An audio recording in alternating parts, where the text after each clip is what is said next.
Hi, everybody. Welcome to our live stream with Go Global World. Again, we have another global speaker that joined us from another part of the world. Every time it's a new part of the world. Usually, we have a lot of speakers from the United States, but the more we grow, we have speakers from different parts of the world. And this is awesome because a lot of great content, a lot of great skills, people are coming here to share with you. Today, we are going to speak with a general partner of a venture fund, and you will be able to ask difficult questions. And my personal goal for this, that you get something that can move you forward to the next step. So here with me today, I have Catherin Yushina. Welcome, Kate.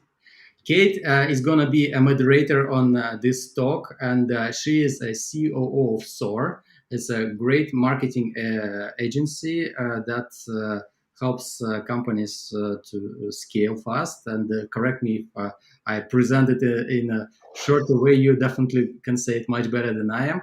But why Kate is here? Kate is going to help us building venture capital stream that we think is super important for us, that we will have better access, wider access to venture capital investors from around the world. And Kate is probably the best person I know who can take over this and make it really awesome. So welcome, and welcome to our team. Thank you. But the reason of our today's talk is actually Olga, who is joining us as a speaker, and she is the general partner of Improve Ventures. She is here not to discuss her specific fund, but actually share with you insights, skills, and expertise how you can build your companies, get funded, and scale globally. And for this reason, we are all here. Before we start, and before I pass the word to Kate, and before we begin, I'd like to show you a few slides, as usually we do, for those who are the first time on our community. So if you're first time on Go Global World community, you can reach us out at this email, and you can basically become a member. Just go on our website. So, for those who are the first time, the reason this community exists is because we truly believe that talented people are around the world and they need to have equal and free access to basic knowledge and expertise how to start international companies. This is why we bring speakers like Olga. This is why we have so many webinars, so you can take the next step forward in your businesses. But this doesn't end there. We want you to really build your businesses. This is why we have international global network of startup founders that help each other to go global. It's like in Silicon Valley, it's very common. It's a culture there, and it's a culture in our community that one founder from wherever country he is, wherever culture he has, he helps the other founder in which he maybe first time met, but he helps him to achieve his business goals because there is a request. And he knows when he needs help, he will get it from him or from somebody else. So your role is to actively help other members of our global community. And having people from around the world, we can actually easily get our companies to any countries we want. And this is not just another community, another network. We are building digital Silicon Valley for global founders, period. I truly want you to be able to access all global markets and capitals and ecosystems. So this is what we are building for you. This is our global team. We have 41 person in 30 countries. And those are international entrepreneurs that are willing to help you to access their local markets. And this is how you go global. Also, our team made for you a free networking board, so you can automatically network with each other. Now, I mean, like nowadays you can network automatically, crazy, right? But this is true. this bot will give you, will propose you one person from our global community a week, and you decide if you want to do a Zoom call or wherever you want to connect your way you want, and this is how you expand your network. I was skeptical about this bot in the beginning, but I have only positive feedback about it because this is how people expand their international network, and they're so thankful that they met people like from the parts of the world they never been to. This is our stickers as a gift for you. Just feel free to use them. Just scan those QR codes if you want to. And another thing that I want to emphasize as I started in the beginning, we bring global speakers like Olga, like Donna Griffith, Benkaplan, Bob Dorf. Those are selected experts from around the world to share specific knowledge with you. And these guys are coming here to give back, to actually help you out so more entrepreneurs can build international companies. And I want you to do the same. Most of the people who come to communities, especially and even ours, they 80% of them just takes, but giving is more important than taking. So remember this, and this is how you expand and build your international network.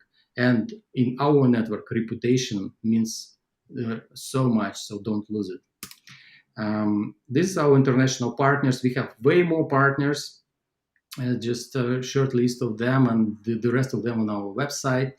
And this is our contacts. To be true member and fully connected with our network, make sure to subscribe to our community on Facebook, Telegram, LinkedIn, and other social media like Instagram and Twitter. Just find Go Global World. And if you want to connect with others and ask questions and get answers, find the group Go Global World Chat. This is where you can interact with our global audience. That's it. That's it on my end. I just wanted to actually pass the word to Catherin. I know Catherin quite a long time, and she's an incredible person. She is very charismatic, very happy person. But behind her happiness and charisma, there is a lot of expertise and connections. And she is into startups for a very long time. She had her own businesses, and she keeps working in many different businesses on a senior C-level roles. I think this is opportunity for you to ask her questions, but she will also help us to ask the right questions to Olga. So, Catherin, please introduce yourself and introduce the speaker. Thank you. Hi, everybody. I'm Kate, currently COO at Soar. But just to give a little bit of a background, I started working when I moved to the US at venture capital. So I actually worked for Team Draper's network of funds. I've continuously worked with accelerators, funds, investors, angel groups, secondary markets, you name it. Have been on that side of the table, have been on the startup side of the table, so I kind of understand both perspectives. So I guess that's why I'm here. And then to introduce Olga, known each other for years, worked together for many, many years as well in multiple industries, you name it, blockchain, fintech, edtech, VC. And yeah, I wanted to kick off the stream with Olga as a first speaker because she has a unique perspective as well, but she's also a person who just gives you solutions and catches trends really, really fast. She has more than 15 years experience in global markets overall. She's not focusing on Europe. She's not focusing on US, you name it. She doesn't know it, she'll figure it out. She's that type of genius. But I'll give her 5 minutes to maybe a little bit let us know, like, what are you focusing on in terms of interventions? Yep. And before we do this, we have some echo. I think someone of you has YouTube opened, and maybe it's the sound is coming from there. I just have some echo when you talk. I heard the echo. Yeah, mine's closed. Same here. Yeah, I think no echo. I think it's okay. Guys, in the comments, tell us if there is an echo. We will definitely stop and fix it. So we want this stream to be the best for you. And while we are working on anything or stop, just don't forget to smash the like button for us, subscribe, repost, and start asking your questions. So we will definitely pick the best ones, and Olga will answer them. Okay, go ahead. Sorry. Yep, that's all good. Hi everyone. Thanks for inviting me. I mean, it's exciting. Quite not 5 minutes. I hope 30 seconds will be enough for self-introduction. I'm coming from engineering and mathematical background. I was a trader in financial markets and assets allocator. I turned into founder, co-founder, operator, and advisor, and been working with startups across 20 industries and 3 continents for the last 15 years. I mostly worked on remote, so current changes with COVID didn't actually affect me much, except triple time for Zoom calls instead of meetings. And since last year, we've been building Improved Ventures, which aims to invest in talents wherever they are as early as possible in emerging markets, which we believe is the biggest and the most interesting markets right now. Partially doesn't have enough capital.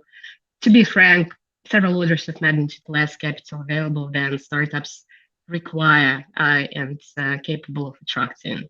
And since my perhaps biggest strength is in extremely early stages, Kate offered to talk a bit about becoming fundable. What does it mean, and how I got to see it all the time, being on founder side and on investor side, and what matters, what's important within a business as a founder or operator or advisor, and outside the business as investor, angel investor or institutional one, venture funds, corporate, etc.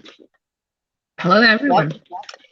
Yep. Well, without further ado, let's jump into a little presentation that we put together to make it a little bit more digestible and visual. Olga, take away. So I wanted to talk about just a bit on common sense today, mostly, than just some specific metrics or requirements, because I find over time that it's way more important. But after this webinar, we're going to send all of you a small cheat sheet with questions which might be useful to ask yourself before preparing for the fundraising. So let's start with understanding what means to be fundable in venture capital. It's something which all investors are looking for is investor founder product market fit. It's something which tells that you as a founder are uniquely positioned to build a business in a certain market.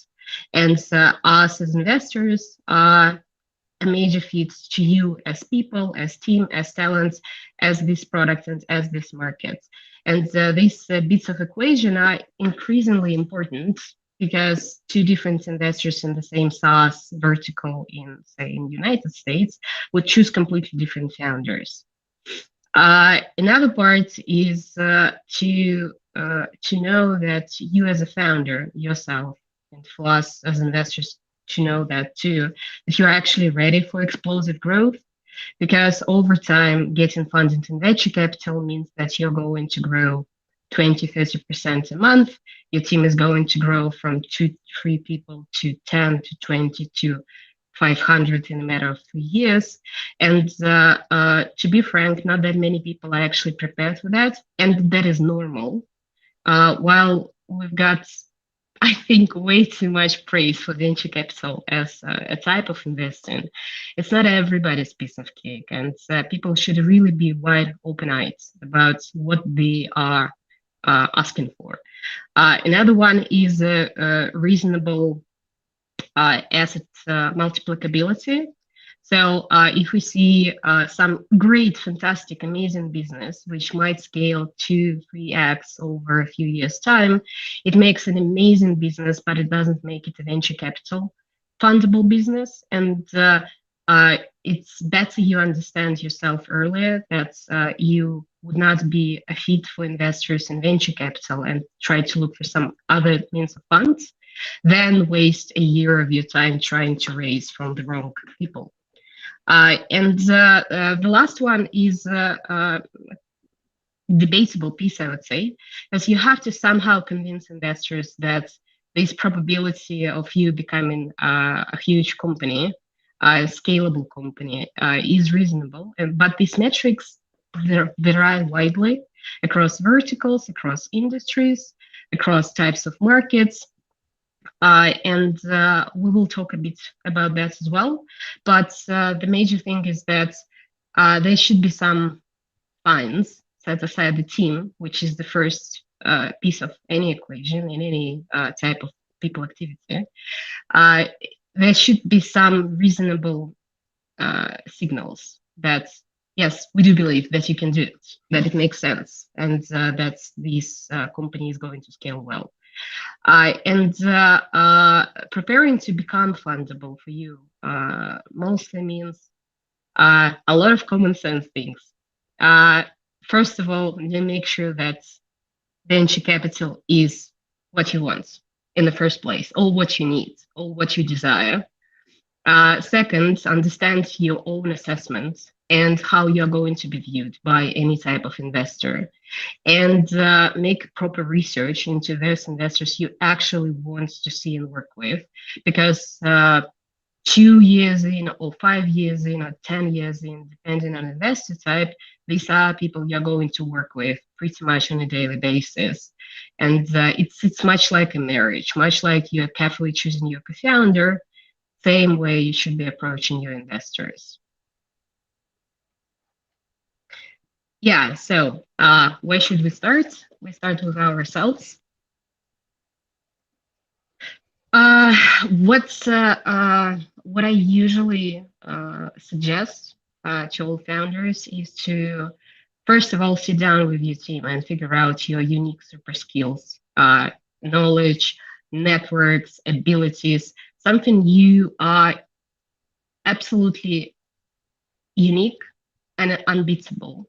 And there are always some combination of skills your team is capable of, nobody else is.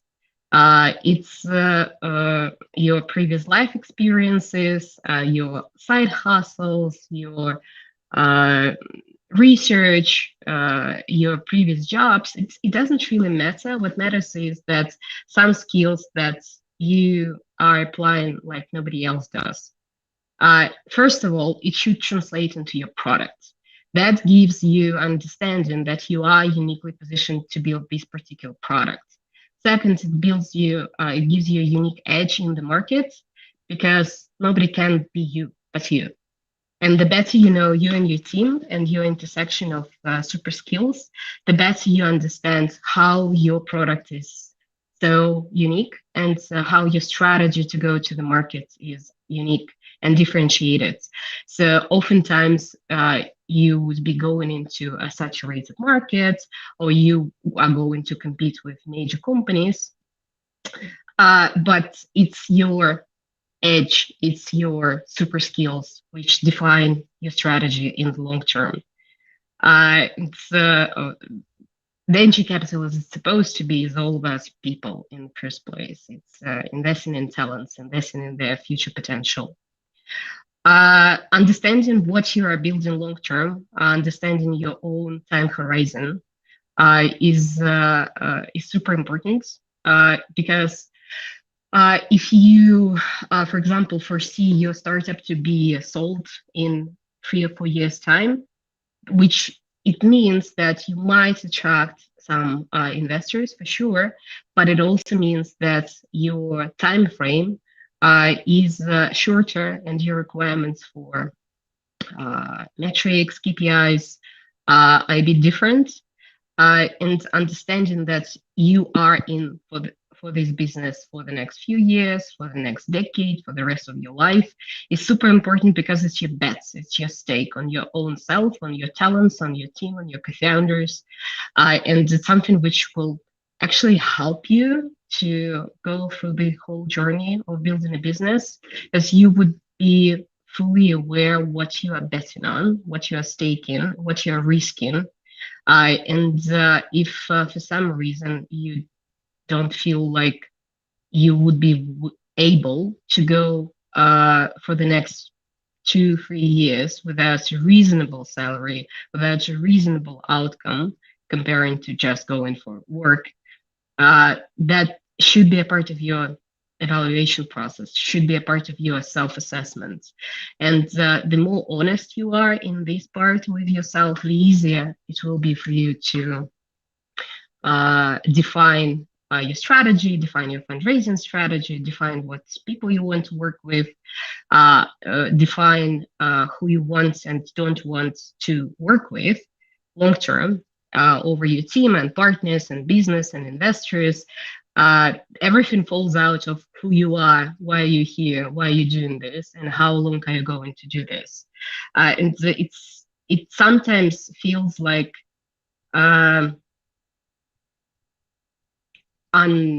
unreasonable, but the more aligned you are with your own values, with your own vision, with your own strategies, the easier it will be to then define your product strategy, your market strategy, your fundraising strategy, and explain to everybody else what you are and what you're not, what you want to do, what you will refuse, who you don't want to work with, who you don't want to fundraise money from. And part of this assessment helps to explain to your own selves what is founder product market fit. So how to know for yourself and be sure about it, how you are and why uniquely positioned to build this product in this market, because eventually this is exactly the story you're going to tell to investors.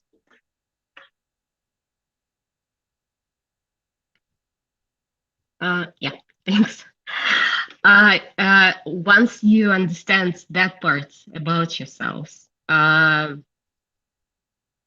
lot of things actually go in quite logically. For example, your team goes back from finance and banking in European and United States markets, and you've been really great at building, say, B2B solutions or some business software, servicing software. It actually means that you in your team already have a good skill set over B2B sales in fintech and banking, which means that when you are thinking about fundraising, you should be concentrating on B2B approach in fundraising strategy versus, for example, creating a fundraising strategy in crowdfunding, which is B2C. And if you are in, for example, again, fintech banking, B2B, European, United States, then first, if you are building a scalable business in the first place, if you are a fit for venture capital or any other type of investors. Second, if your time frame for this business is lifelong, decade long, then venture capital, or you want an exit in 3-4 years time and be sold to some corporate or new bank, it would define your methods of sales, but also your potential investor fit.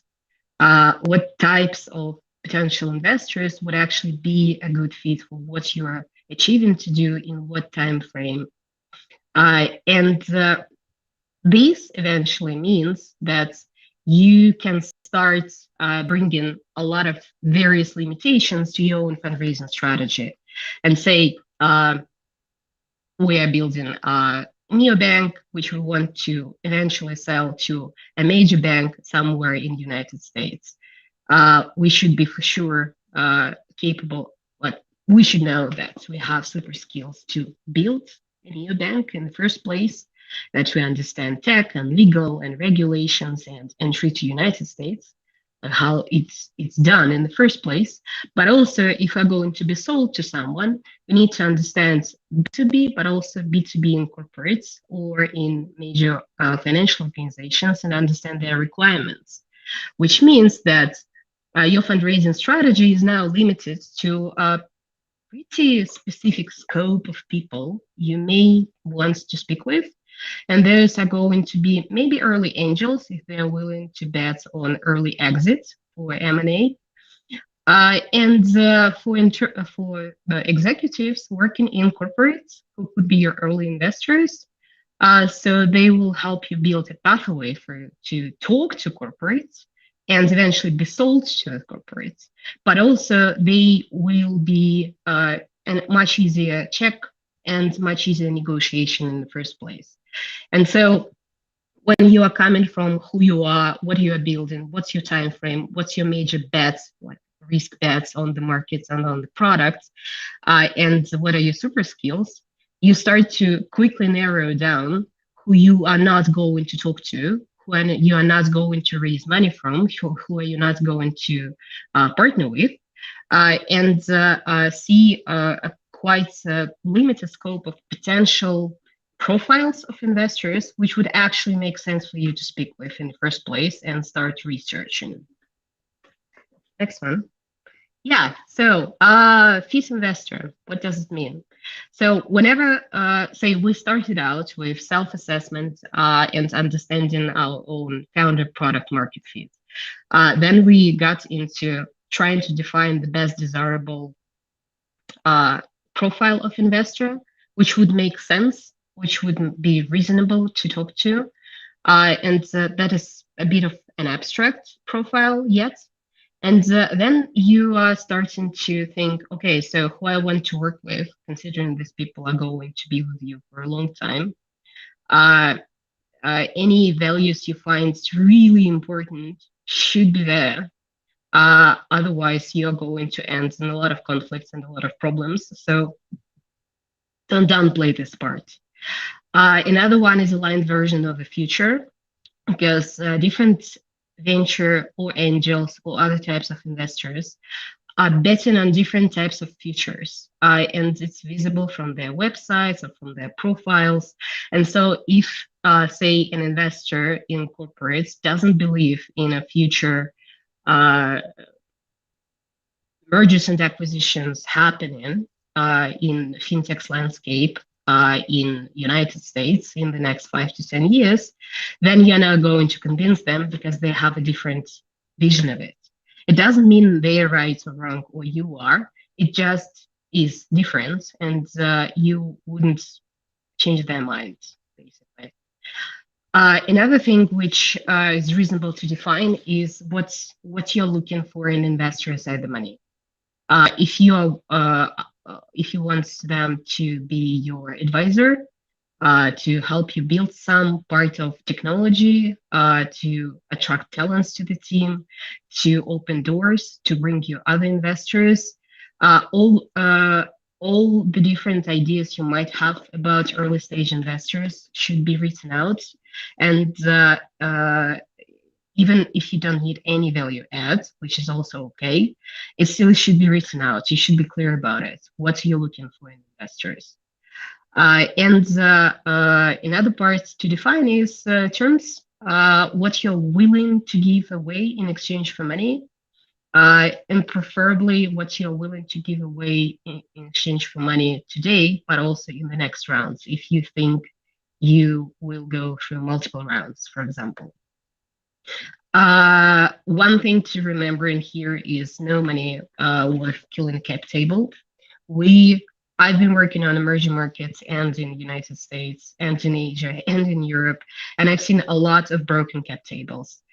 Some strategic investor comes over and say, hey, for sure, I will give you 100K in exchange for 40% of your company. No one afterwards would even consider investing in such a cap table, because it doesn't give any room for founders and for other investors. Some accelerators, especially outside US, are offering pretty much prohibitive terms with 50K of investment in exchange for 15% of the company with some extra options in the later rounds. That also is going to be a huge problem because next investors just let's put it this way, they rarely consider working with lawyers and previous investors for the next 6 months to fix your cap table and invest in you. It nearly doesn't happen. So be sure what you're asking for, what you're looking for. Something Danil started with was about networking, and what I always encourage is to start building network day one, regardless if you're thinking about a startup or not, if you're already building it, if you are raising, it doesn't matter. Networking is just a lifetime activity. Looking for the right people, looking for people you are interested in with perhaps no expectation you're going to do business with them immediately, but rather looking for win-win collaborations and people you are aligned with in your line of work and your hobbies and your interests is always great. Thanks to COVID, we now have multiple communities for a different purpose. And founders, investors, businesses, networking, platforms like Acquire, which help businesses to actually be acquired quite quickly. There is a magnitude of opportunities, and after this webinar, we're going to send at least a few links to reasonable resources which might help you. But networking is that piece of equation which will always help you. And the more you are prepared, the more you are connected, the easier it will be to build things. With that, research before you start fundraising. And in my experience, it's 6 months before you're considering to start fundraising. That's when you start with self-assessment, what you want to build, and then understanding what type of investors you welcome, and then research, spending a lot of time looking for maybe 20, maybe 50 investors, which are going to be a fantastic fit for you. And you would know a lot about them personally, about their requirements, about their stages, check sizes, their areas of expertise, their added value. And it's becoming, first of all, it's becoming increasingly simpler because a lot of investors are starting their blogs and podcasts and Twitters and LinkedIns. It's not anymore a black box. And you got enough time to do a proper research. Whatever you define your desirable profile type of investor, you can pretty much start searching in a group of this type. Say you're looking for angels investing in fintech and banking, in a company scaling into United States and willing to be bought out in a few years' time. That's a very specific, very limited scope of investors. These are maybe business angels, those might be corporate angels, those might be some accelerators, rarely, but it's possible, corporate executives. And that's a profile. And as soon as you nail the profile itself, then you can go into say venture groups, LinkedIn profiles, business angel syndicates, angel syndicates, and apply as a startup in there as well. I'd start reading about potential investors you actually enjoy, actually like how they're thinking about the business and about the industry. And once you nail this, a few dozen of potential investors, you can spend some time reading about them. It's really pretty much the same as you do with customer development or business development or marketing research, as granular as possible, as detailed as possible, to really understand why these people would agree to a call with you and eventually might agree to write you a check. And the more you're going to research, the more you're going to understand their actual requirements, because they all actually talk about it a lot. They write about it, they talk about it, they define it on websites or in profiles, they speak about in different podcasts. It's pretty much everywhere. And once you nail it, you would get eventually a short list of people with their requirements, and your preparation to-do list, when and why this person is going to talk to me. To be able to talk to them, I need to be a fit for their criteria. Their publicly known criteria is, say, a startup which is in the process of getting their license, already with pre-MVP or pre-products, and some, say, partnerships built in fintech.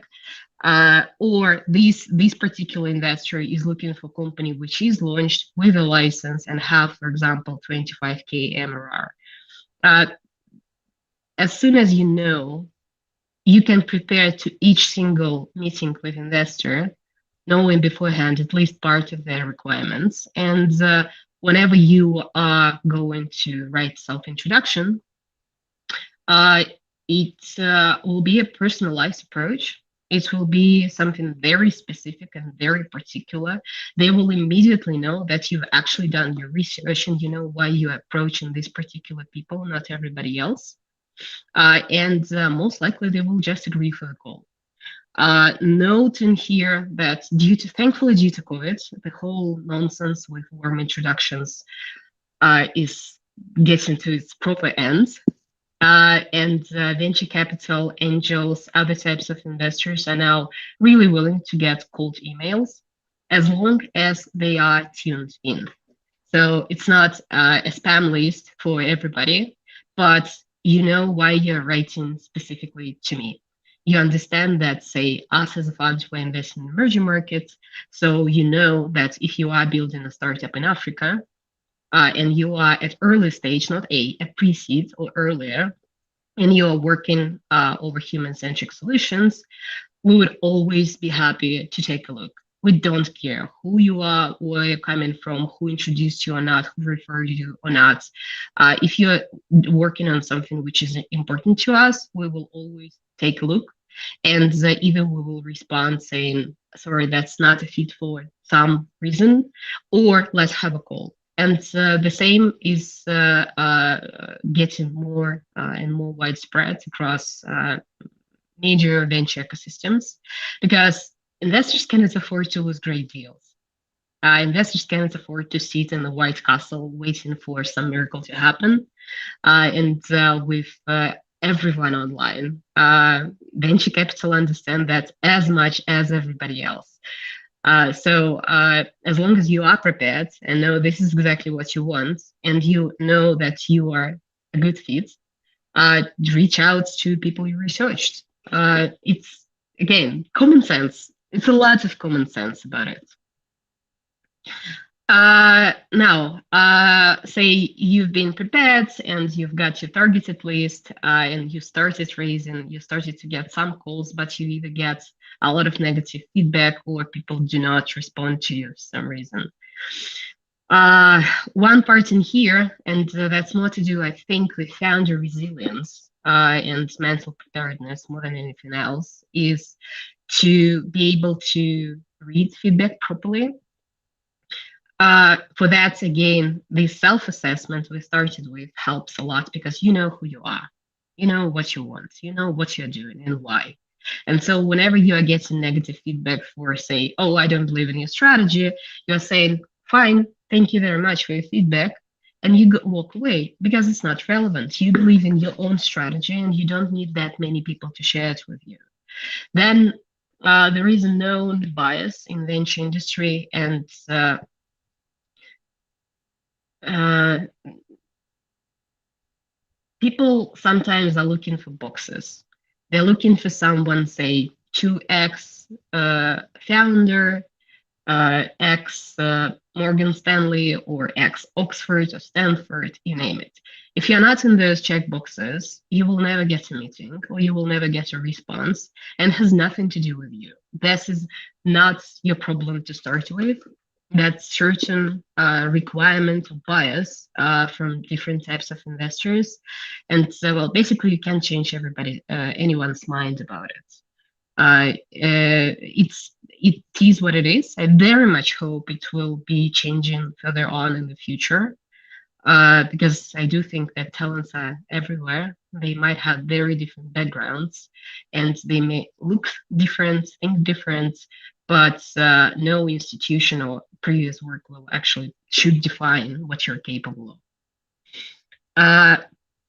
Whatever feedback you are getting should be used as in a similar manner to how you use feedback from your customers. If it's reasonable and it helps to sell your product, you implement feedback. Same is true for investors. If it's reasonable, if it helps perfect your deck, if it helps you get into more meetings, you should work on it. If you don't think that comments you're getting are reasonable or achievable at this stage, then those are just not investors for you.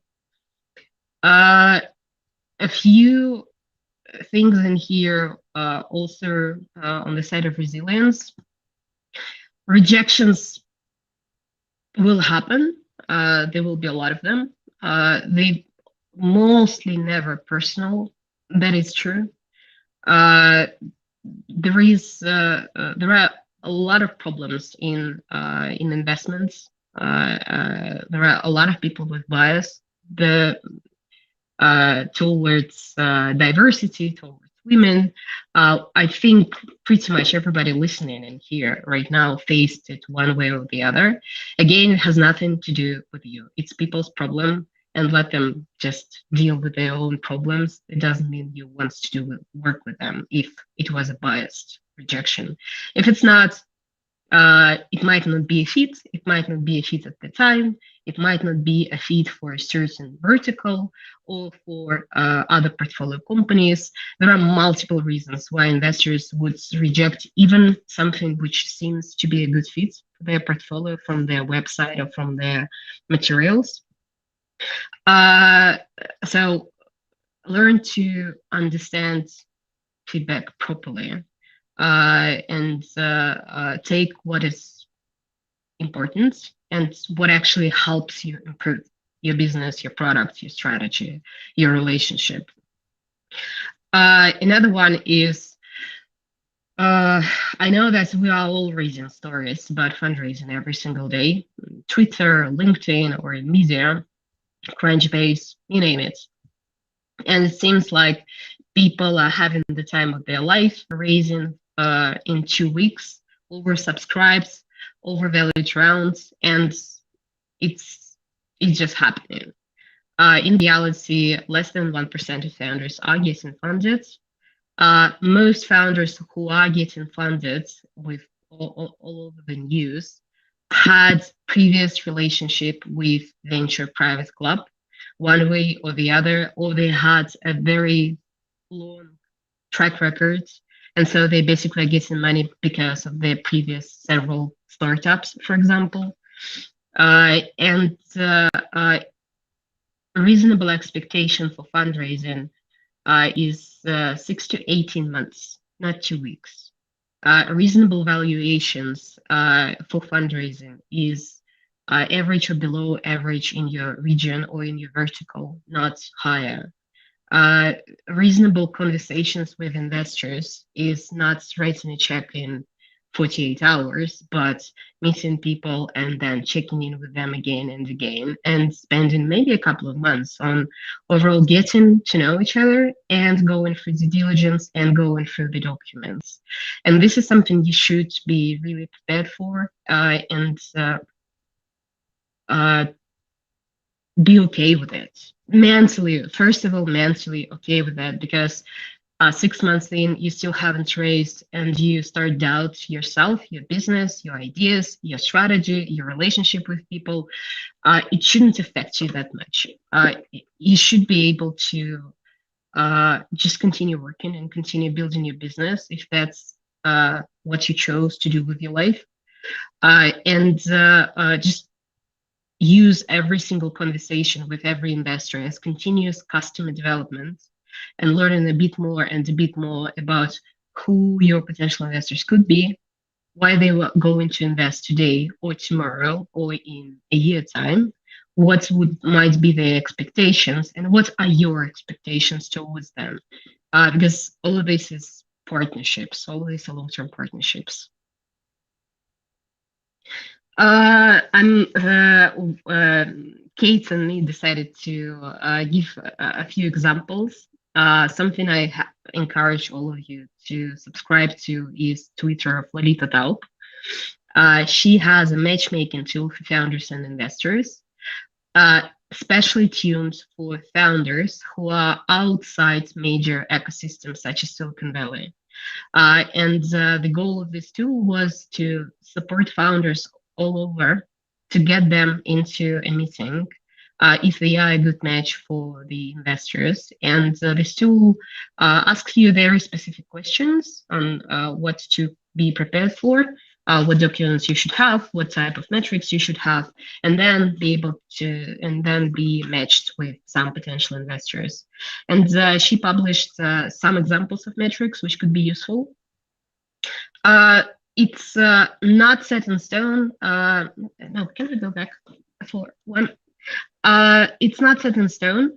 Something to really keep in mind is that every single investor, strategic, corporate, venture, angel, have their own understanding of metrics. The same fintech, two fintech angels investing post MVP, post revenue, will tell you two different numbers for your LTV, your retention, your CAC, your partnerships, and other types of requirements. So it's less to do with some certain number and more to do with level of your business readiness, because some investors will be supporting your team with no metrics whatsoever. Some early investors will ask you to build something, to have a website, to have some customer development. Some investors will be asking you for more and more and more different types of metrics, which means that you would be able to speak to different investors over time. So some people will be a great fit to meet today, and some people will be a fantastic fit to speak in 1 year time. And it's not, oh, we'll never be a fit. It's, okay, what should we do in a year so that by the end of the year, our metrics will be a fit for these types of investors who are looking for these types of metrics, or at least these levels of metrics. And that could be just a guiding point, something to know beforehand and know to, first of all, not waste your time speaking to wrong people too early, and knowing beforehand what you would need to have in your business by the time you would be able to speak with some of the investors you found as desirable. A few other things which I'm not sure getting spoken about quite often, and that is especially true for this community with founders from everywhere. Say you are building a company in Baltics and you want to go to United States.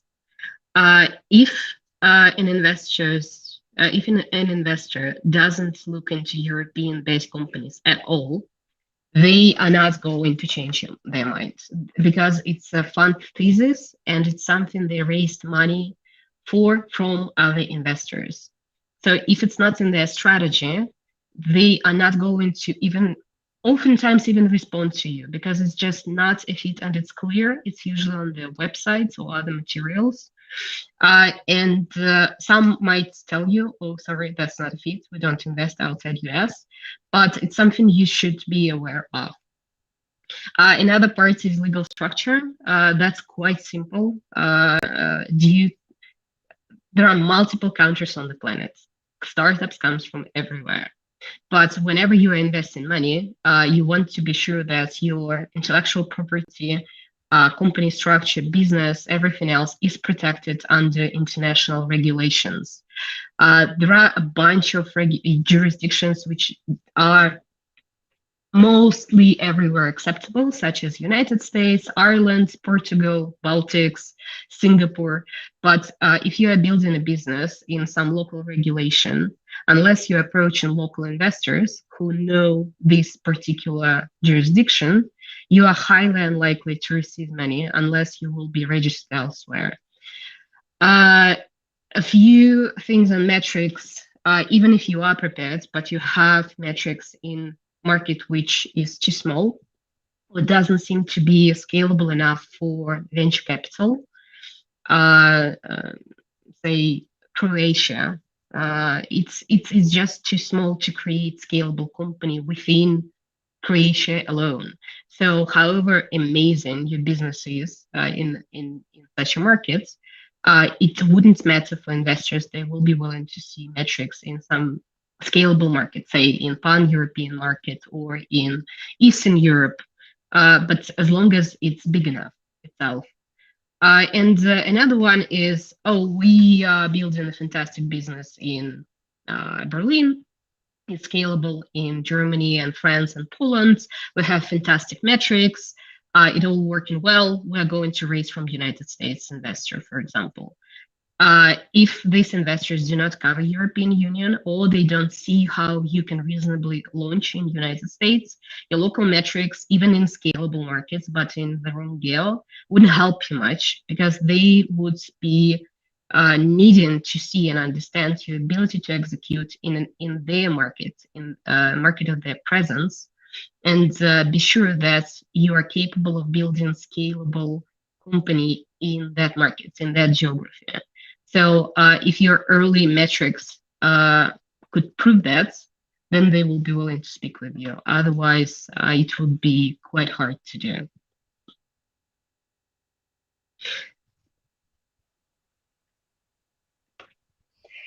Yeah, I guess to quickly sum up a little bit, right? As founders, you are actually selling two things at the same time.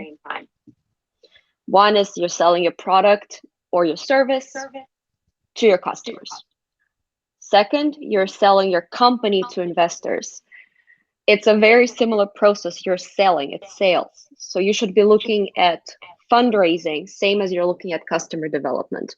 Understand, narrow down. Don't waste your time. 5,000 cold emails are not going to get a response, or they're going to get response like, stop spamming us. All you have is time, and it's very limited for founders. Spend it wisely, work with people who can actually help you grow versus, oh, can I get the money? Just give me the paycheck. If you need money, rob a bank. Don't quote me on that. Sell organs. Sell organs. Don't do that. Don't do that. Not recommended. Not recommended. Do not repeat at home. Advice. This is how we make money, not you. Yeah, I agree with you. It's excellent, actually detailed presentation, and I think the way you structured it, it applies to, it actually answers many questions of founders, global founders. So thanks for that. It's really, really awesome. But I would also add my 50 cents on how many businesses founder has when he started one. It's not two; it's actually three, because they need to actually sell it to their employees, so they stick with that. And the first co-founding team find the first co-founder. It's another big task, and it's also challenging. But I mean, it's a separate topic. I mean, you may also find the fourth one that's selling to your mom. Not a big market. But if it passes that, then there is already some chance. Yeah. All right. So let's pass. Let's start the question part. I'll let you lead, Catherin. Yeah. I actually had a few of Before you my. do it, again, we have an echo. Oh. Stop repeating after myself. as soon as we mentioned mom. Okay. I guess there are a few that I wanted to highlight right before we jump into questions from the people listening in. How would you say, and I guess the question for both of you, how is the venture industry changing, the trends that we're seeing right now, right? In the past 2 years, everything changed. We're all online, COVID, fears, different level of anxieties, they all apply to all human beings, whether we're investors or founders, right? So specifically for investors and investor industry, what are some shifts that are important to mention and also recognize that they're there? There are a few different stories, I'd say. One, venture capital used to be a private club. COVID broke that down, and it's not an option anymore to invest in your local friends from your university within the Silicon Valley and not pay any attention to everybody else. There are a lot of innovators and outsiders coming to venture industry, raising their first funds, building their venture studios, their novel accelerators, programs, workshops, and communities, matchmaking platforms, algorithmic matchmaking between founders and capital, DAO, crypto fundraising, crowdfunding with higher limits right now at 5 mil since last March or so, this March. Funds which are concentrated on bootstrap founders only, funds which are concentrated on investing in businesses, small and local businesses, bootstrapped or not, with the return of 2, 3, 4x over shorter horizon, but smaller checks, rather than investing in something which can go 10x, 100x, be a venture capital. A bunch of quite interesting new ideas on investing in businesses which might be acquired, including microacquire.com platform, for example. Small funds aimed for supporting talents directly, giving sort of friends and family type of money. And all of these things present multiple new opportunities for founders first, and give them a leverage for negotiation, which I find increasingly important. Second part is venture capital becoming more and more competitive, so investors cannot afford not to look into cold emails, not to research, to reach out themselves. Kind of investing from Twitter is a thing. And if you say your team has some amazing skill sets and building in public and telling your stories, you should definitely use it. You should definitely go and build in public and build your profile and reach out to investors. They are all super happy. Oftentimes they reach out to you first these days. Another part which I think is important to say is, yes, we're a year and a half into COVID, multiple lockdowns, part of the planet is burning, part of the planet is flooding. There are wars and conflicts going on in many places simultaneously. And that means that some people are going to respond to you and may disappear for a couple of weeks or a couple of months easily. It may not have anything to do with you whatsoever. I think we all have someone in family died for this time. That also matters and it should be taken into account. So be more patient with communications, be more attentive, more sensitive. In recent example, there was a major flood in Germany, and pretty much half of my Germany contacts just stopped responding to any emails or questions or tweets. And it was understandable. And so if you are looking to write to someone, check news. I mean, it makes sense to give some empathy, to see a bit what is actually going on in a place where your investors live, or your partners, or your customers for that matter. A lot of people have a longer time to have decision-making process, not because they don't want to. They might have something else to do. That's as simple as that. Yep.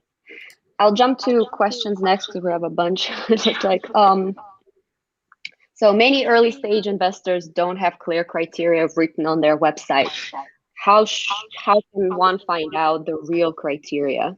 Sometimes, to let you know, sometimes they say one thing on a website, the reality could be very different.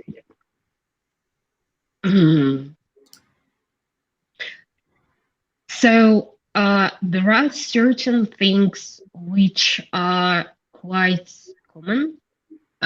First, yes, it's true. Something written on the website may not really translate in the eventual metrics of some investor. Reading a website and understanding the basics, and then digging into whatever they are saying elsewhere, looking for announcements of companies they invested before might give you a better glimpse. Again, you don't have to find out the exact requirements.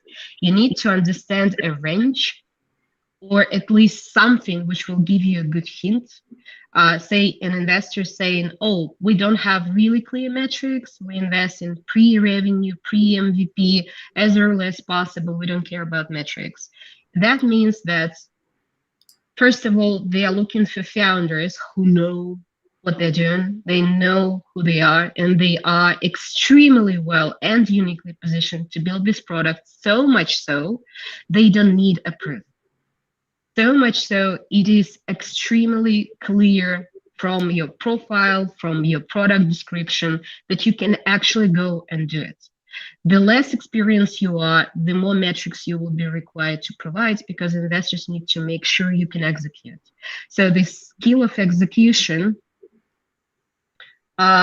partially differs depending if you've already a super experienced founder or not, and partially on the sort of mental models, like what is it that I actually need to see in your startup so that I will invest in it. The early investors are, the more they are looking into the team, in team experience, in their networks, in their previous execution skills, in idea itself, and how specific that is.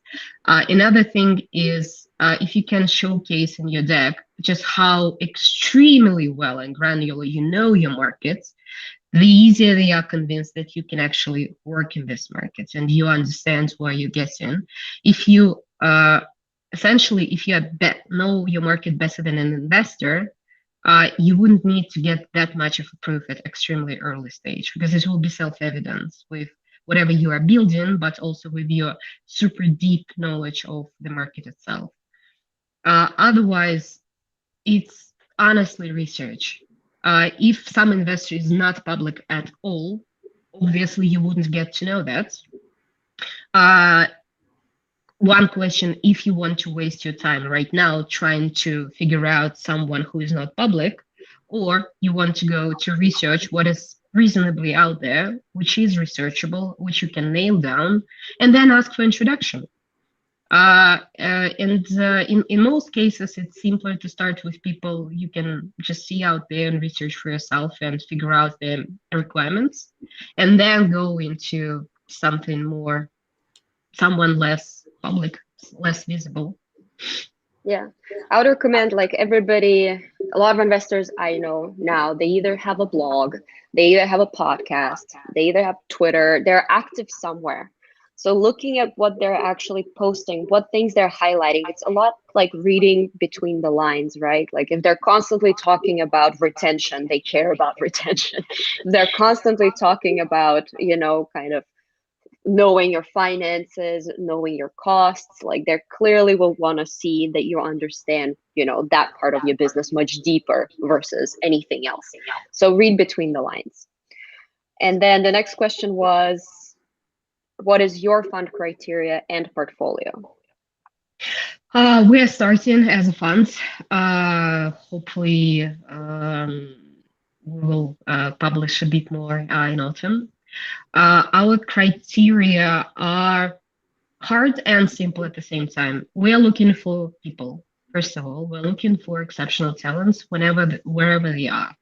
We're looking for businesses which enhance human potential and build up to a more sustainable life in Latin America, Africa, and Southeastern Asia. We're looking for companies which are potentially scalable regionally or globally, and say building from Johannesburg to sub-Saharan Africa or building from Singapore to most of Southeastern Asia. This is the type of potential scalability we desire. Anything less is not interesting to our thesis, but we partner with local funds in Africa, Latin America, and Southeastern Asia who are looking for something less scalable. That's our specific take, which means that we look into several thousand decks a month, and we choose maybe one or two companies. We first and foremost are looking for increasingly curious, very resilient people who know why they're doing this, understanding why they are in it for a long haul, and building a business which will bring macroeconomic edge to their region. Considering that education or future work or biotech or clean tech all are very much needed in inside Latin America. We're industry agnostic, but we want to make sure that the business you're building will be a game changer for your country and eventually for your region. We know it's rare. We know it's very rare companies, but we are willing to look for thousands and thousands of companies to find those. So for that reason alone, we don't have metrics at all. In some early stage companies, it will be just founders with a great idea. In some cases, it will be a bootstrapped business existing for the last 3 years, first time on the market for fundraising. In some cases, it will be a team building with some early metrics, maybe. But for us, it will be more or less only a signal of building up some assumptions, executing on them, and changing assumptions if you're wrong, building up on them if you're right. So for us, these early stage metrics are only the proof of execution skills, of vision and strategy, and your ability as a team to work on it. For that reason, I honestly cannot even name a single metric which will be important. People, always. Whatever you have which is done, for us will simply be a proof of your execution skills. The more done, it's maybe easier, but early stage metrics actually often misleading. Seed stage metrics could indicate something. Pre-seed stage metrics 80% of the time mean nothing. So whatever we see as what's being done, we only treat it as what were your assumptions, what you learned from fails, what you learned from wins, and what these achievements mean in your execution skill set, in your team, in your talents, this type of thing. So it's very much about people and the potential scalability. What you're saying is really, very, very strong statement about investing in an idea. And now, if you share your email, you're gonna be bombarded with like thousands of pitch decks. You have amazing idea. Like now, you have to clarify what it's like for you to invest in an idea stage, because it's not common. I know some investors, very successful ones, they are investing at idea stage, but it's actually a rare thing. And how founders can understand this is the right time for them to share their idea with you, so they have a chance to get invested, because I mean, people generate a lot of ideas. Uh, First of all, our whole fund idea was born out of me and my partner's collective experience of being founders and ideators and creators and investors, and seeing that venture capital stopped performing its function of investing early. And our take is to go exactly as early as possible. In the markets, not many investors even dare to go, because we see a lack of capital and people who are afraid to assess these risks for what they are. We've both been in institutional capital allocation in macroeconomics and research, so we dare say we understand markets quite well. Oftentimes, we understand, say, education across multiple markets, multiple geographies, and have seen thousands and thousands of decks over time. There is certain visibility to what is possible, what is good, what is not, which helps. But most important, I think investing in talents is the most singular important thing you can actually do with money. Part of our thesis is enhancement of talents in any form possible, allowing people to get education, get work opportunities, to take care of their health, to concentrate on what they do, what they love to do, honestly love to do, instead of choosing some socially accepted pathway in career. And same is true for understanding people. It's not hard, maybe for us, I think, as we worked with musicians, with comedians, with scientists, with educators, with entrepreneurs and investors across public markets, real estate, PE, venture capital, arts, films, you name it. We've seen a huge variety of very different asset groups. And we know the difference, and we understand how to assess these type of business assets and how to see a reasonable potential for investments. So there is some part to assessment to say you're bringing some idea to us, and we're like, it is scalable, it is cool. It's not for us, but other 10 more investors will be extremely happy to invest. It's not our thesis, but it is great. Some ideas we would see and be like, it's great business. It's just not scalable or not scalable enough. And that's not a problem. Some ideas we would see and say, idea is good, but you don't yet have enough experience and maturity to actually execute on it and make it work. And that is happening. That is happening often as well. For that reason alone, that's what I'm always asking people to do, is to like really know about yourself. Why are you doing this? Who you are? Why are you doing this? Why are you best aligned to do this? And do it today. And then it's, I don't know. I've been working with talents since I was a kid, and supporting talents in all the different fields for the last 15 years, if not more.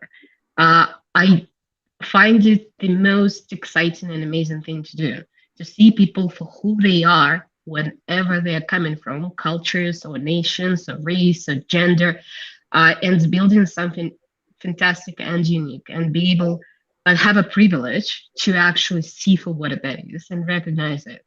It's a mental and intellectual work. It's arts as well as science of investments. It's some experience, perhaps, but this is exactly what we want to do. There is maybe, for that reason alone, I'm not afraid of any influx into our boxes or Twitter or LinkedIn. Again, we're looking into several thousand decks a month. We're data-driven funds, and macro-driven funds. This is our job to find ideas that matter and find exceptional talents we want to bet on. It's not, it's like, it is exactly our job to look through You a have lot about of ideas and find 2,000 something decks. special. You have about 2,000 decks a month, and you just have about 2 deals a month. This is, did I get it correctly? Mm-hmm. Okay. Awesome. We're having a lot more questions coming in as you're talking. So let's try to get to more of them. How many pitch decks do we need to have? And what template do you recommend? So first, deck is your instrument of communications.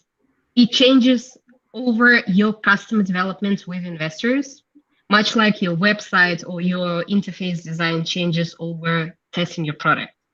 So you might have one pager, which is much simpler and much easier and conveys pretty much everything you want to say, and longer or short deck, up to you. But these materials, they are like, treat them as drafts. Whenever you had a decent conversation, you got some interesting feedback, or somebody questioned the slides because something was not clearly written, that's not a problem, just rewrite it.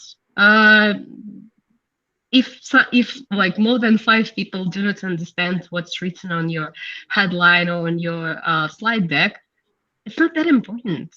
Be a communicator, be a storyteller, rewrite it. You can change it as often as you need. It's an instrument, not a holy grail. A lot of founders are now converting into, say, Notion page. So here is a short outliner, here is a one-page summary, and then all the different details, as many as you like, as few as you like. Investors, I've seen multiple debates on, like, I'm a venture investor, I prefer this, I prefer that.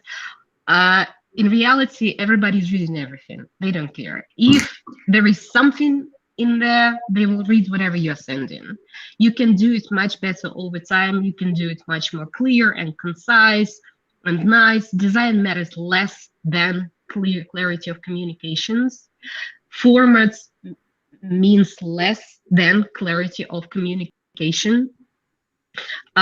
What's probably important to highlight always is who you are as people, as a team, and what's your edge.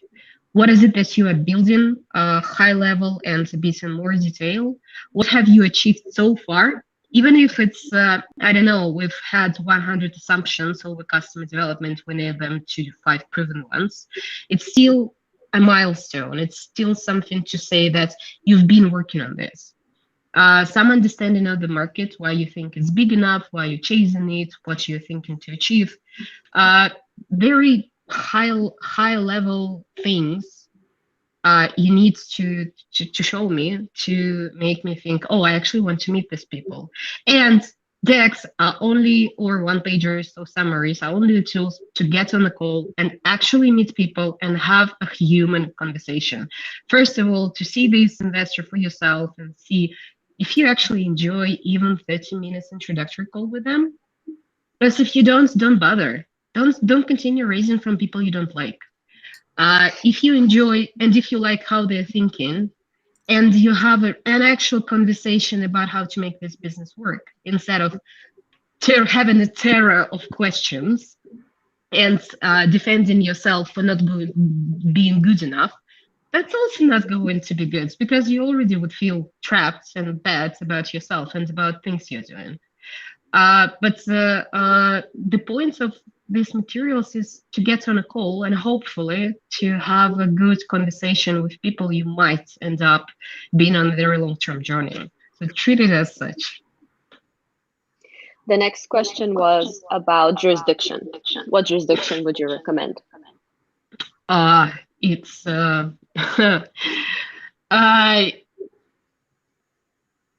it's not that easy to answer. Yeah, of course.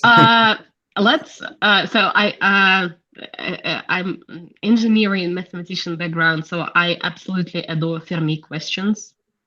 So how to calculate how many bakeries there are in New York, this set of questions. So what jurisdictions to choose, how to play with it. Think about major limitations. Here is your business, and here's your strategy to go to a certain specific market. Your jurisdiction, is it internationally acceptable or not? If it's not, then you're not going to register your company in your own country. For example, in Russia, it's not internationally acceptable for multiple reasons. It has sanctions. We have some severe banking limitations. So Russian founders often opt out to register a company in Estonia or Lithuania or Poland, Berlin, England, Ireland, you name it. So one part is to be aware of where you are at, what is your registry, what is your regulation, how it operates. Another one, if it's internationally arbitraged and acceptable in general, say Luxembourg is an amazing place, but it's hard to arbitrage. So before you would go to register a company in Luxembourg to scale across European Union, you might actually research better. Then where your biggest customer part is. Say you are building a company from Estonia, but you think your major customers are going to be in Germany. Set up so question to ask here is if you would be legally allowed to offer services from one country to another, if it's important or not. In financial regulation, for example, it will be important. You either will have to have licenses across different countries, or you will have to serve only customers of the country you have a license in. For some other businesses, such as SaaS, for example, it's not that important at all. So you may have customers anywhere and choose your registration, which is just mostly fit and internationally acceptable, and there wouldn't be major problems with any legal questions. And then the cost and network and community. So the cost of registration, don't waste a huge ton of money on registering in Switzerland if you can achieve exactly the same result by registering in Lisbon. I mean, why waste money and time for no reason whatsoever? Another part in here would be if you are building towards major markets and it's not important that you have local founders and investors community, or it is important. And if you think that your local community will be super helpful, say there will be a difference between registering a company in Poland and say Estonia. Estonia is a part of pan-European and Baltics and Scandinavian networks of founders and angels, even though it's super small, due to regulations of the government and their innovative approach to attracting ecosystems. Poland is more close to itself. So unless you are building for, say, Poland markets, you might not want to opt out to this. But major things are: is it universal? Is it generally accepted? Is my regulation, my licensing, or my contracts are going to be working? And if I will be if it will be easy or not to open bank accounts elsewhere or send money to my team, to my contractors, to employees, like very simple compliance things. And then the cost of it, the cost of setup, the cost of protecting intellectual property rights, and the rest is, just reasonably, if you're living there, if you have office, if you want to be a part of community, if it's good enough. And then you have options. Usually you end up with 3 or 4 different jurisdictions in the end. So let's probably wrap it up. Maybe take one more question, and the rest we will take like really like as a blitz, like with a fast answer. I like personally the last question, but Katie would decide which one would be the main, and the rest we can ask quickly and get a quick answer as well. So, Kate. I mean, yeah, we can go with yours. It's an interesting one. I also like the one before that about the difference, but that's a quick answer there. So question to Olga, what are top 5 most innovative business models that you would recommend considering? I know. there is no such thing. Your business model directly correlates to your business, to your market, to go-to-market strategy, and to where your unique super skills are. Where are you the best at? What type of sales model aligns with your abilities better? If you are amazing in D2C, who cares if a generally accepted model in your market is, say, corporate sales? If you are amazing in D2C, just go and do it. There are markets where there are most common business models, which you can pretty much research. But it doesn't even mean that you cannot innovate about it. It doesn't mean you can change it. So it's what makes most sense in terms of your alignments between your team, product, and market, and what makes most sense to build an actual scalable business. And the longer your retention LTV is, the better, but it's not always achieved by subscription. It very much depends on what is it that you are building. Innovative or not, as long as it works, who cares? Yeah, but what do you think about the business model? Like recently, some car companies started doing subscription for cars, or for example, Philips started doing light subscription, like light as a service instead of selling bulbs. And now their bulbs starting working really well. As soon as it's a subscription. Is it should I have an opinion about it? I think the approach there is, again, like the business models are still traditional. They're the same, right? It's how you implement it. Like, right, they did something like nobody thought about, like subscribing to Light. What are you talking about? Or even look at Carvana in the US, right? Like vending machines for cars. Like, what the hell? Who would have thought about it? That's just some sort of weird stuff. Works.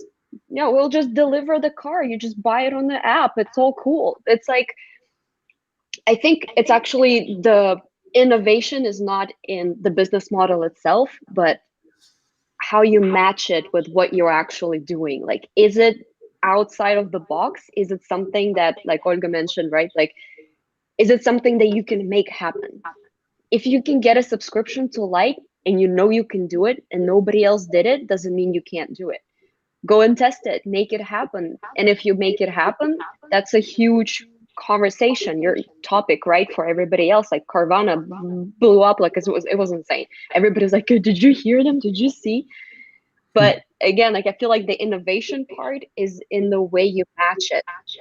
But I also think that when you look at how you match the business model and your market and traditional expectation, one thing to keep in mind is psychology of your customer, right? People who are actually going to pay.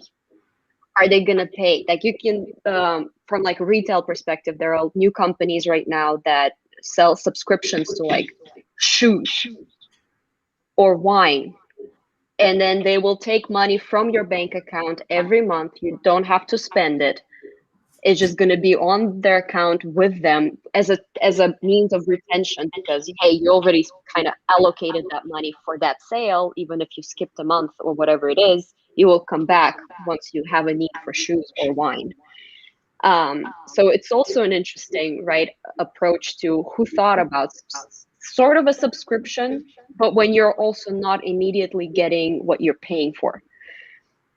right? And it works, and people are subscribing, and that's a working business model, with different tricks and like, okay, but what's the motivation on top of it, right? Like, this is our business, this is the business model, we're making it work.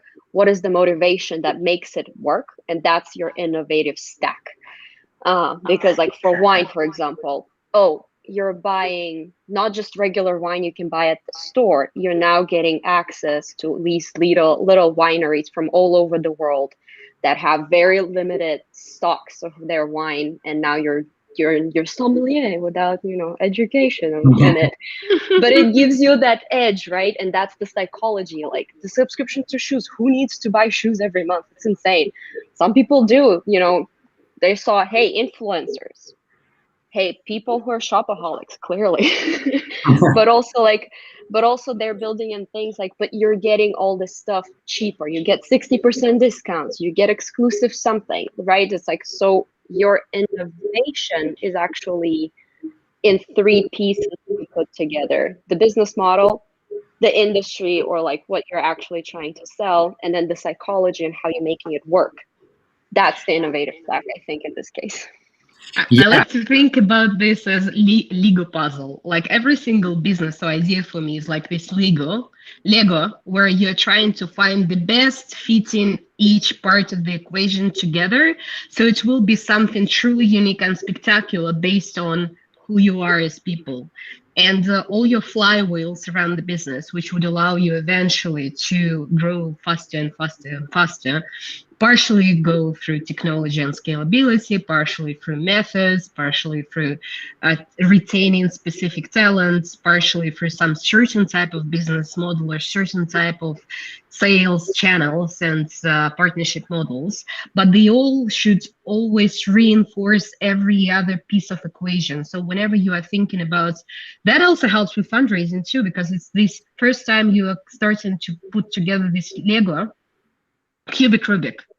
You're putting together this cubic Rubik until you're actually, I actually see it as a clear picture of a business asset being built by someone who is uniquely differentiated to do this particular cubic Rubik.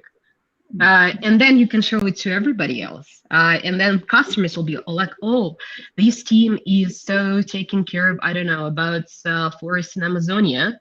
And they are working with recycling and sustainability, and they're chipping in just a bit to continue growing mangrove forests. I am all for this. I'm from Latin America. I'm extremely caring about Amazonia forests. And I also love this recycling packaging for whatever reason.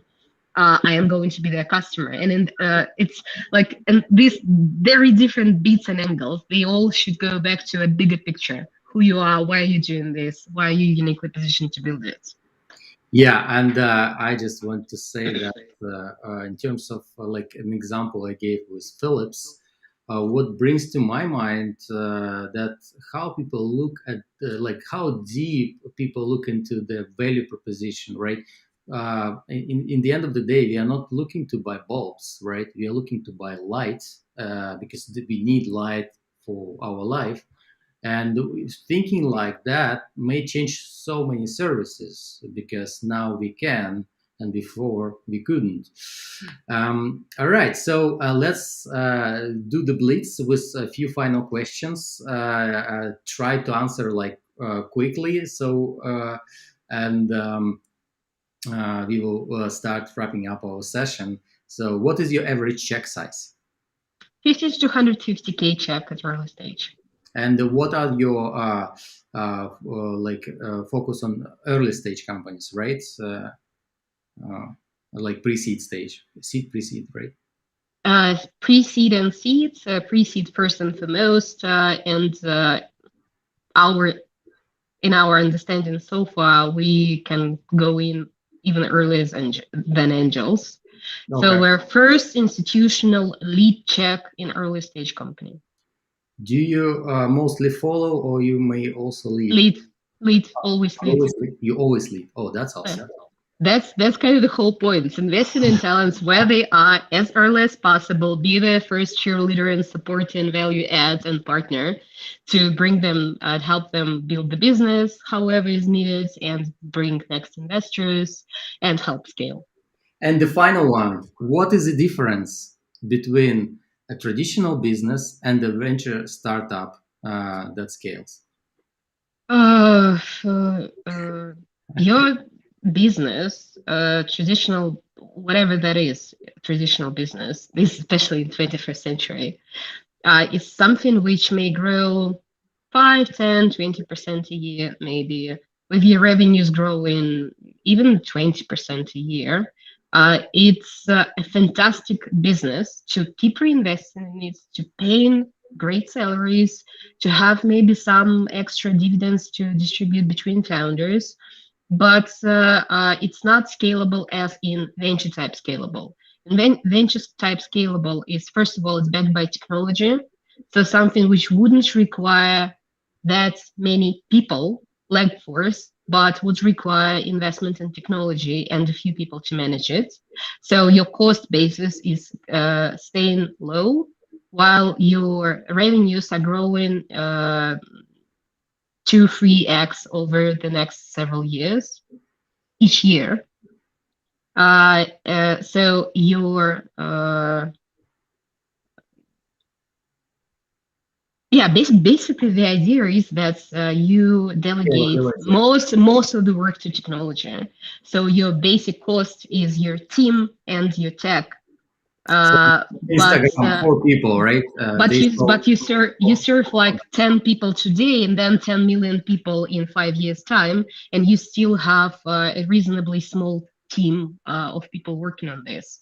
So your numbers of people do not grow in line with your profits and customers. Fast scalability, small team, and maybe innovative solution. Tech scalability, something you can do and leverage, like how you can leverage tech to deliver the same service multiple times over to millions of people instead of 100 manually. We have a comment from Eugene Kasevin. He's saying, thanks, ladies. Hi, Eugene. You are the best. So I think the session was amazing. Kate, thank you for moderating it. Olga, was great presentation. In my personal opinion, I'm the guy who's always about practical and application. We achieved that result, and I'm sure those who actually have those answers can get have those questions, can get those answers in this specific webinar. And our stream is being watched afterwards, and this might become material for us entrepreneurs. So I think we did a great job today. But before we go, yeah. Before we go, one thing more. I was concentrated on very common sense decision making things. So afterwards, we're going to sense a methodology type of questionnaire, what to assess about yourself over your team, over your business, over your products, over your markets, over your fundraising strategy, way more specific. So something you can actually use as a manual or a guidance. And a few links as examples, partially to other types of raising, if venture capital is actually not a fit for you and it's totally fine. Partially some famous tools for matchmaking and finding investors, which hopefully will be of some help. Very practical. Everything should be super practical. That's exactly. Very homework. Before we close the session, I'm going to show a few slides about our upcoming webinars. And while I'm doing this, please think of what you have on your mind, the way you guys want to close the session. I'll let Catherin to start, and Olga, you will close the session with the words of wisdom or whatever you guys have on your mind. Just 15-20 seconds, and think of it. It might be like maybe a conclusion, or maybe you have some real wisdom. Something like What's wisdom?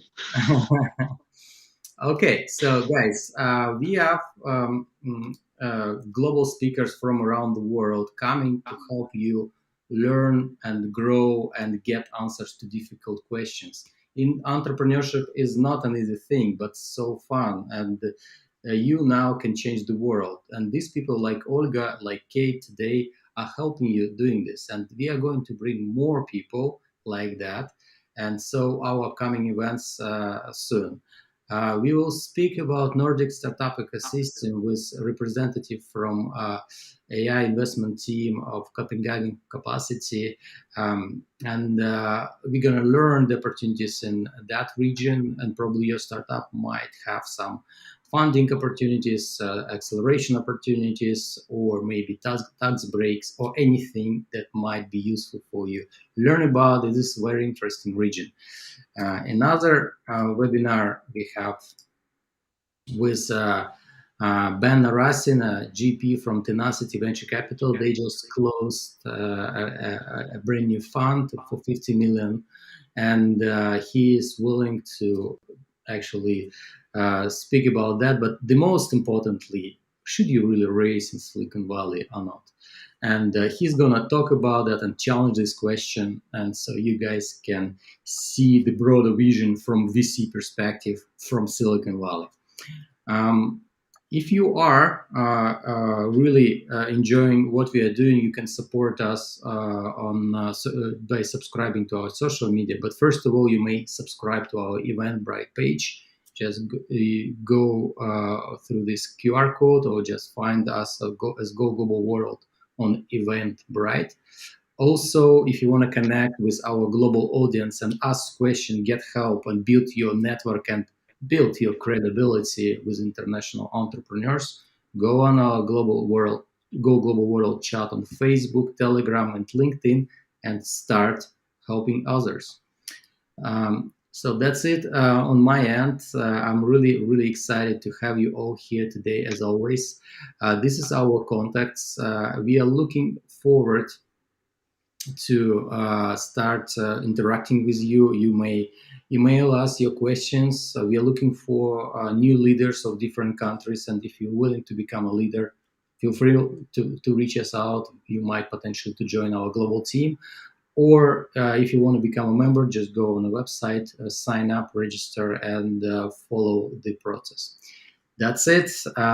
Thank you so much, and I'm going to pass the word to Catherin and Olga. Guys, it's time to wrap it up. What would be your final message to our global audience? Okay. I guess I like summing things up, right? Work smarter, not harder. So take all of that information and honestly think about where you want to go, what you're trying to do, what's driving you, and who do you want to do it with. There's one awesome thing I say, especially in ops and like to my team, is like, you can't, and I'm gonna swear a little bit, I'm sorry, you can't do epic shit with basic people. And that should apply to investors as well. So are the investors that you're reaching out to really going to support you and help you, or are they going to become an obstacle later on? So plan for it, do your research, be smarter about it. Thank you. Olga? Thank you. It's something I think often is always bet on yourself, always enhance and support your own talents and people around you, and get to know yourself really well. Everything else is, it's so logical when you are betting on your best ideas, on your best talents, on your own self. It's super clear who you want to work with, who you want to take money from, what type of business you're going to build. But this first piece is, I think, the most hardest. Like a lot of people don't believe in what they are, don't believe in themselves, don't even think about risking anything, or believe others when others start to criticize them. Be the first person to believe in yourself. I think and there's so much needed right now in COVID, and so many depressed and tired people and so many doubts. Like, be the first person to support yourself. Everything else will be much easier afterwards, I think. And that was Olga Duka from Improve Ventures and Catherin Yushina, CEO from Soar. Thank you so much, guys, and support us with your like, subscribe, and repost this stream. We highly appreciate it. This is how you help us to grow. And thanks for staying with us. And we look forward to seeing you again soon. Goodbye, and have a great the rest of the day. Thank you.